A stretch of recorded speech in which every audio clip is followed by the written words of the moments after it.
Hey y'all, it is Stephen Van Kampen-Lewis on October 13th, and today I want to pollinate a Catasetum or two of course, and show you how I do it, and to just make a real quick video. You know, it's not a difficult process, so this should be something that should go fairly quickly.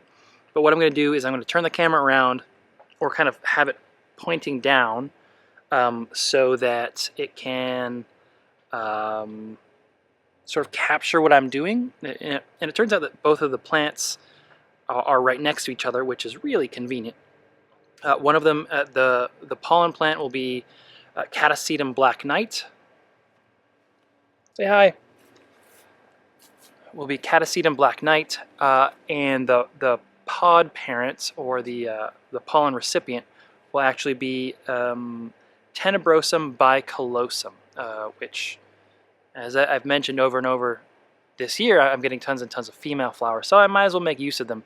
So both of these are both very dark, almost black parents, and the shapes are very different. So I'm really curious to see what this cross would look like. I'm not a big fan of just making random crosses, but I think this one could be really cool. So let's get the camera looking down at these guys and get started. So these are the two parents. This is Black Knight, Catasetum Black Knight, which, come on, there we go. Which, as I said, will be the pollen parent.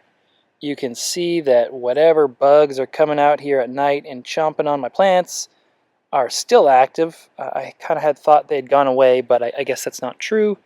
Anyway, the pollen is fine.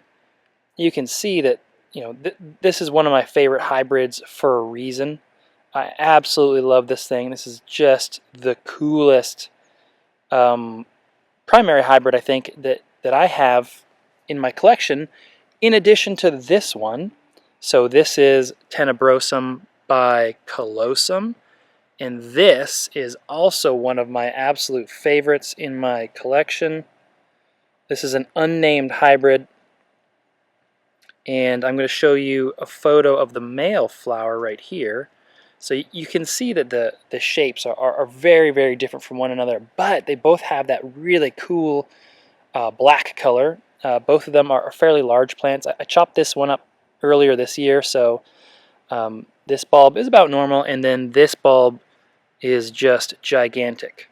So what I'm going to do is I'm going to take pollen from here, and I'm going to put it into these female flowers. So as you can see, the male flowers are resupinate, which means they look normal to us, whereas the females are non-resupinate. And to our human eyes, they look inverted. They look like they're upside down. But, you know, that's how these guys are. So what I'm going to do is I'm going to pop the pollen out of one of these, and then I'm going to put it in here.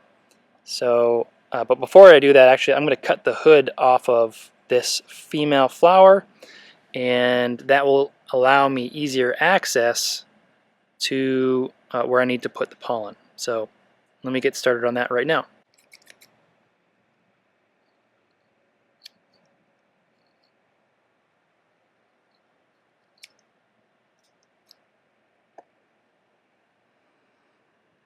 All right. So you can see this area is exposed, and this is where I want to put the pollen. It does look a little dry, so I'm going to end up doing both of these. Actually, I'm going to put pollen in both of these female flowers here, just to double my chances, or at least increase my chances of having the pollen actually pollinate the flower.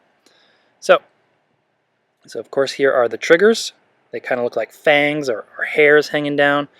And once I stick my finger in, you'll see the pollen being ejected. Boink.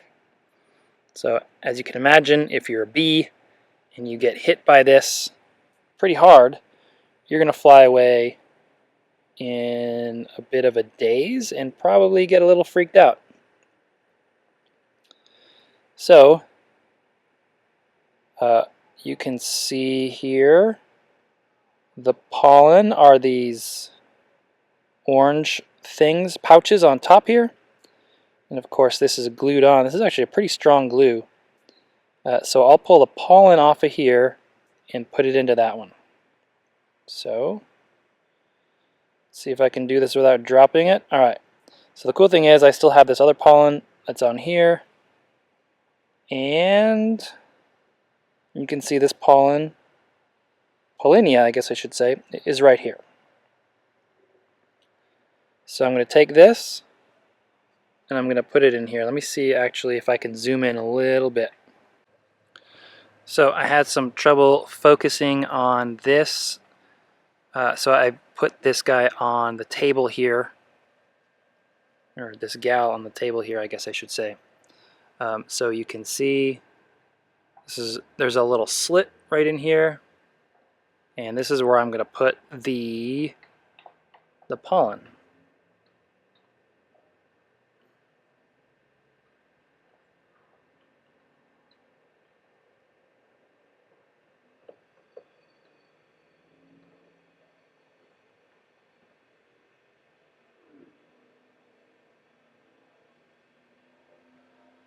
So I just kind of worked it slowly into there, and it's all the way down there. So we'll see. Hopefully this flower is not too old to receive this. I suspect it's okay. It's a little dry here on the edge, but that's okay. And now I'm going to do this other one and see if I can move that around for you. So let's move this. And of course I'm going to cut this part off again.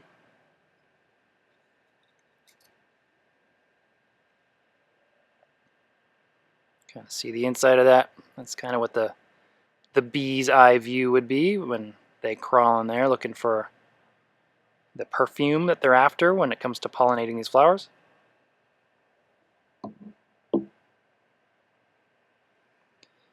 Again, I'm going back to my pollen here, pulling it off, boink, and that gives me the pollen that I need. And I'm going to put this into this slit here. You can see again, this flower might be a bit old, but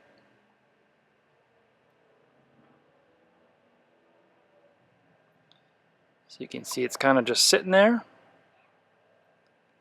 And I'll push it in, and there it goes. It's all the way in. Now this is where a good toothpick can be helpful, or any pointy object, just to gently make sure that your pollen is all the way in there.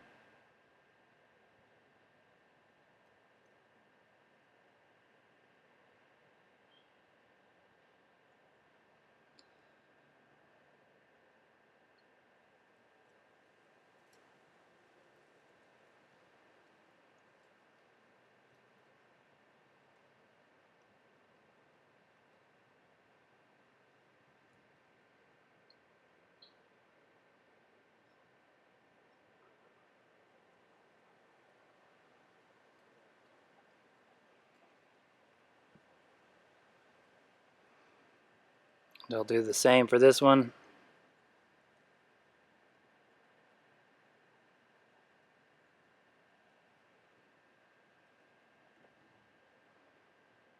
And that's it. My Catasetum is knocked up.